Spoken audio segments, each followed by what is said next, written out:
Hey, welcome to Prayer Wednesday. Today, as we engage in prayer together as a family of believers, I just want to encourage you to spend some time pursuing Jesus. In our reading plan currently, we're looking at Philippians chapter 3 today. Part of what it reminds us is these verses. Whatever were gains to me, I now consider loss for the sake of Christ. What is more, I consider everything a loss compared to the surpassing worth of knowing Christ Jesus my Lord, for whose sake I have lost all things. I consider them garbage that I may gain Christ and be found in him. I think it's an interesting thought for each of us as we move through the season, as we walk through life. Are there any things that you feel like are rivaling your affection for Jesus? Is Jesus really the one that you want? Do you consider everything as being less than a sense of intimacy with Jesus, connection with Jesus, moving forward with Jesus?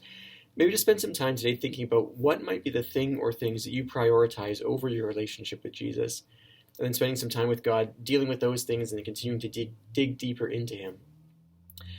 Another thing this morning, or today, that I think is important for us is the beginning of this verse begins with this interesting passage.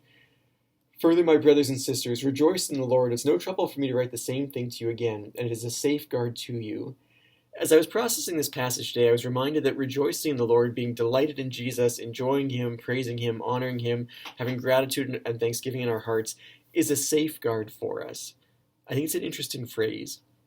I think rejoicing in Jesus, delighting in him, celebrating the goodness of who he is one of those things that it guards our hearts, it guards our minds, it gives us a healthier perspective. It helps us to see Jesus and the truth of who he is and not to get dragged or pulled down into the intensity of life.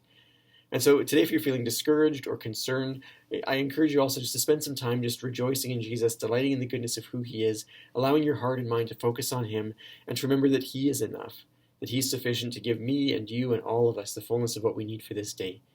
God bless you as you pray and as we engage together in this.